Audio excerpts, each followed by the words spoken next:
My name is Bonnie Parker. I am a fourth-year student here at, well, I guess fourth, that's not fair. Let's call me a senior. Here at UAS in Juneau. I'm getting a Bachelor of Arts degree focusing in ceramics and sculpture, with my main focus being functional pottery. I grew up in Anchorage, Alaska. I didn't grow up in a cabin in the woods or anything. I grew up in a suburban neighborhood, like really normal house, really normal childhood, really. I did everything every other kid did, like baseball, choir, things like that. But these things really didn't interest me. I just hated, this is like the worst stuff. I hate this stuff. I spent most of my time playing in dirt and taking my bike apart and sometimes putting it back together. Fishing, stuff like that. This is my dad. He is a construction worker. He's been doing concrete work my whole life. Really hard worker. He's probably taken 5 sick days off the entire time I've known him. So I really learned a lot from him about hard work ethic. And I think that's one thing that really draws me to clay is it's a really labor-intensive process, and I've been really taught to love good hard work. So my dad built himself a tool shed behind our house. My mom promptly turned it into her artist studio. She was a sculptor, and she never really got to make the things that she wanted to make. She struggled as an artist to raise her 4 kids and still bring money into the house while trying to make the art that she wanted to make. Unfortunately, she had to give in to the market that was available in Alaska, which was selling things in tourist shops. So she made a lot of things like this that she could sell. And all around the state of Alaska in different galleries and stuff. And I spent a lot of time helping her make these things, gluing on feathers, and did a lot of sanding, which I despise, but I still do a lot of sanding in my own work. And this is the kind of stuff she makes now that she's retired. She's kind of back to doing the things that she's more interested in. When I graduated high school, I fell in love with Southeast Alaska and started going to the university here. I took my first ceramics classes in Sitka before I came to Juneau, where I decided I was going to be a botanist. I was really into science, and so I went to New Zealand to study botany. I really quickly, right away I realized they didn't have an art program there, and that was a major concern to me. I looked all around the community for places, clay art centers and community art centers where I could get my hands in some clay, and I didn't find it, so I went a little bit further. And I traveled around the country looking for places where I could make art and be involved in clay. I dropped out of school, by the way, and did a lot of backpacking. And I came across this place, and I begged them to let me sweep their floors in exchange for playing with clay. And they didn't really want me, but the place up down the street did. And so I worked with a woman in her studio and helped her just doing studio chores, making some things when I had the chance, and selling things in her gift shop. That time was interrupted due to the unexpected death of a really close person to me, which caused me to even further question the direction I was heading in my life, and whether or not I was being satisfied by the things that I was doing, and whether or not I was going in a direction that was really going to make me happy. So I did a little more soul searching, did a quick bike ride across the United States with my best friend, and found myself back here in Juneau in the ceramic studio. And it was exactly where I wanted to be. I realized once I got here. I never had a lot of community as a kid. I spent a lot of time doing things by myself, and I didn't really enjoy those community activities. And I felt like for the first time in my life, I found a community that I belonged in and that I felt comfortable in, and I really wanted to be a part of. I was encouraged by Professor Jeremy Kane and Peter Dolfler to enroll in the new Bachelor's of Art program. And so I jumped right in and started making all kinds of weird stuff in clay. And this is kind of an example of my love for tools and the building process. That's another thing I spent a lot of time doing with my dad when I was a kid, is building fences and decks and working on cars and stuff like that. So I was just kind of all over the map, making a lot of different stuff when I first got back. I attended my first National Ceramics Conference, which was a huge experience for me. It was really, really inspirational. I was exposed to more contemporary ceramic art than I've ever seen in my life. I met a lot of professionals in the field, and I think the biggest inspiration was meeting students from all over the country who were at the same level as me, and seeing the things that they were creating and how involved they were in their process and different shows they were doing. And I was like, man, I want to do stuff like that. So we had a visiting artist after that named Matt Long, who was a big influence. he did all kinds of crazy stuff that I'd never seen anybody do before. He worked in this really, really loose, really spontaneous fashion, and like this texture that he did. It was just so fun to watch him work because he just slaps this stuff on with his hands and has a really great time during the process.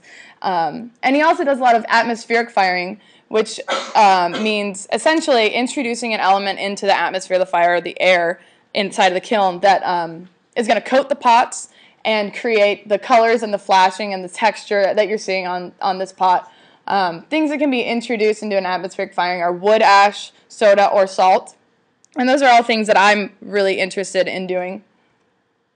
So this was some of the work that I was making after that workshop. I was just kind of going for that messier texture and the atmospheric firing and really trying to enjoy working on the wheel a little bit more and doing things a little bit differently than I had previously. So at that time there's a lot of excitement in the studio, and I put together a show with 4 other undergrads, and we don't have a gallery here at UAS, some of you know. So we decided to take over the space in the hallway upstairs and call it the Hendrickson Gallery, and it worked out pretty well, and it was really fun. I think everybody had a lot of fun doing this, and it was a really good experience of putting together a show. I'd never done anything like that, and there's really a lot more involved than I expected. I was inspired to submit this piece to the National Student Juried Exhibition at the NCECA Clay Conference that year, and it was accepted. I traveled to Philadelphia and actually received 2 awards for this piece. I was trying to incorporate more things from my life that I found valuable, and so I kind of tried to work in this bike thing for a little while, but I don't think it really worked, so I kind of stopped doing that. I became kind of bored with the materials that we had been working with in the studio, like same old shop clay and the same old studio glazes, and I started experimenting more with materials and mixing my own clay and messing around with porcelain, brighter glazes, staining the glazes, and stuff like that. I did a collaborative show with an artist in Anchorage. It was her conceptual idea, and I was pretty much responsible for producing the pieces. I use a process called slip casting, which involves making a plaster mold of anything you want, really, and being able to make nearly an exact replica of it in clay.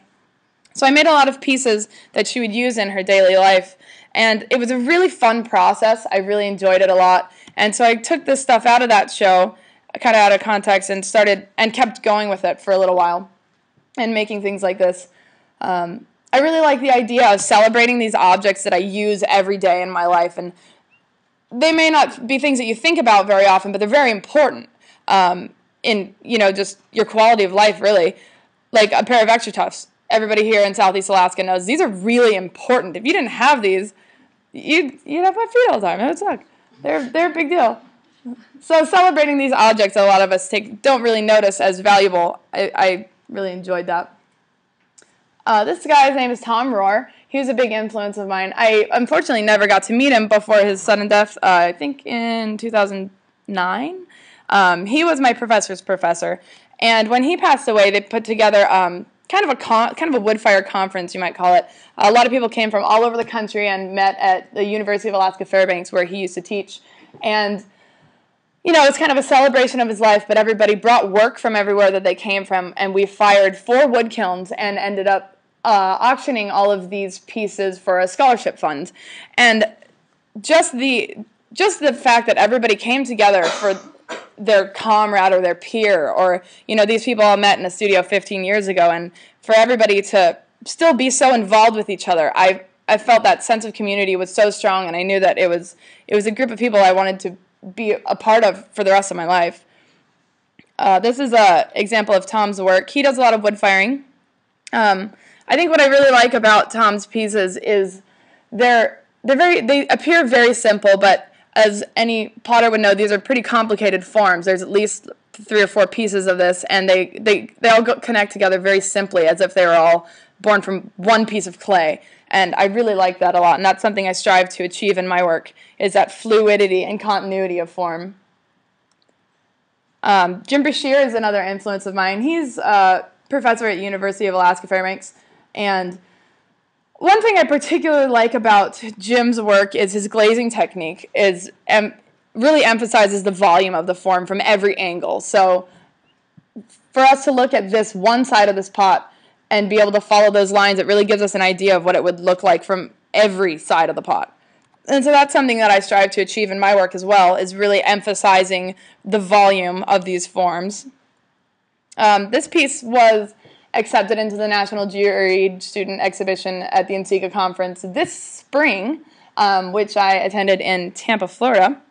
And this is using that same kind of glazing technique to really emphasize how much volume is in those pieces, whether or not you have your hands on them or you can look inside of them.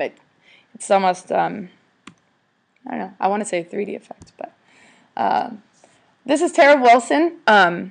She does a lot of wood firing, and I really like looking at her pots a lot.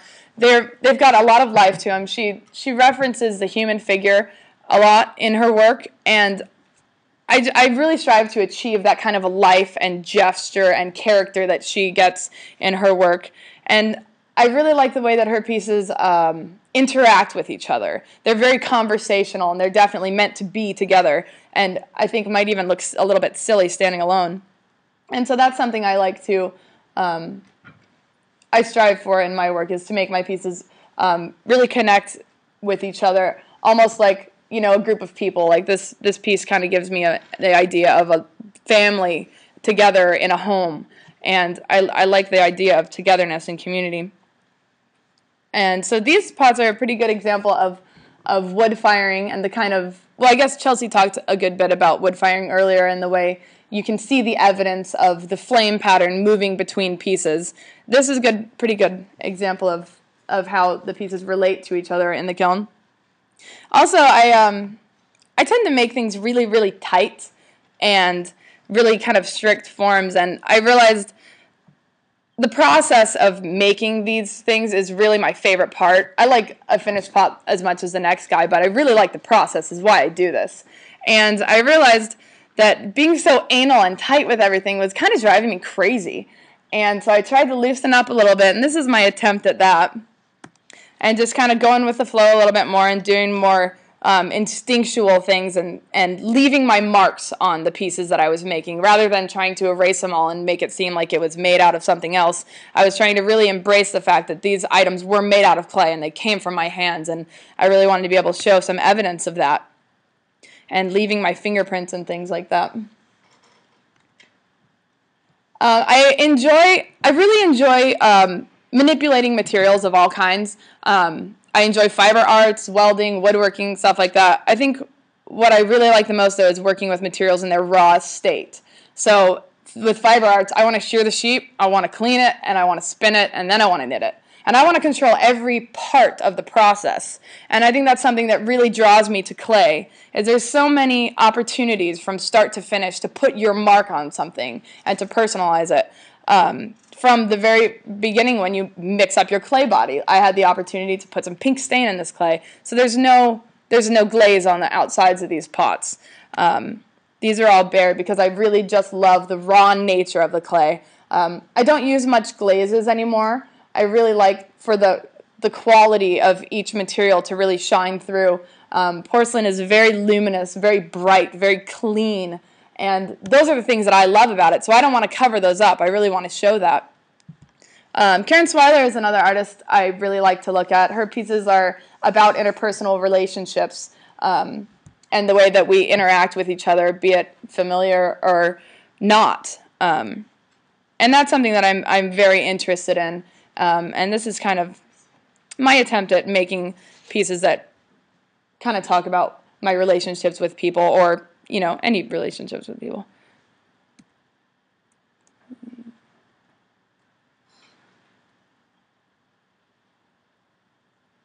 So this is kind of going back to that slip work that I was doing earlier. I don't know, this is a little bit of trying to be loose and being really tight at the same time. And this is more very recent, actually. I think I just got these out of the kiln this week.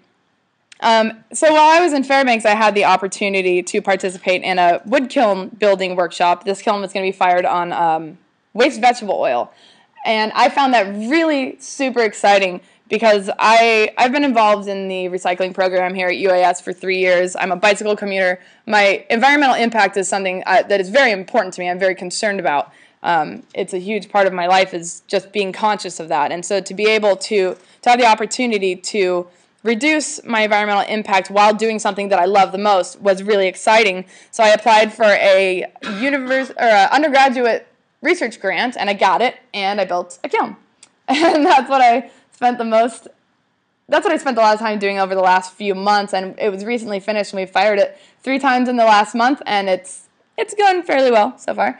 And it was a really cool project. It also gave me the opportunity to really involve the community, which is, I think, the most valuable part of the whole project, was getting my friends together to help me haul bricks and pour concrete and all this stuff. And also, we get to fire it together. And that's one of the real beauties of wood firing, is it's a community event where everybody depends on each other and gets together and spends a whole weekend putting wood in a fire, and all for the same common goal. It's total blast, and I really love it. And this is a set that just came out of that kiln this past weekend. So this is the most recent stuff that I've done. And so what's next is I'm finishing up my last semester right now, and in the springtime I'm going to be applying to grad school, and probably some residencies also if grad school won't take me. So cross your fingers. And that's all.